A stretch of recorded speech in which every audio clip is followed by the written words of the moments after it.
मुंबईतील वांद्रे परिसरामध्ये उपमुख्यमंत्री एकनाथ शिंदेंच्या उपस्थितीमध्ये बैठक तर महापालिका निवडणुकांच्या पार्श्वभूमीवर शिंदेंच्या शिवसेनेची ही बैठक संपन्न। यामध्ये एका नवीन ॲपच्या माध्यमातून पदाधिकाऱ्यांची नोंदणी करण्यात आली। बेस्टमध्ये महायुतीचा झेंडा फडकला, तसाच मनपा निवडणुकीत सुद्धा फडकवायचा आहे। एकनाथ शिंदेंच्या पदाधिकाऱ्यांना सूचना। मुंबई मनपाच्या पार्श्वभूमीवर शिंदेंनी पदाधिकाऱ्यांची बैठक घेतली। शिखर बँक प्रकरणामध्ये रोहित पवारांना आणि इतरांना आज समन्स, तर आज सकाळी न्यायालयामध्ये हजर राहण्याच्या सूचना।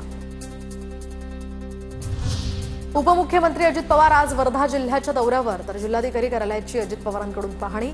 शिवाय नेमप्लेट्सचे रंग एकसारखे का नाहीत, अजित पवारांकडून जिल्हाधिकाऱ्यांना विचारणा।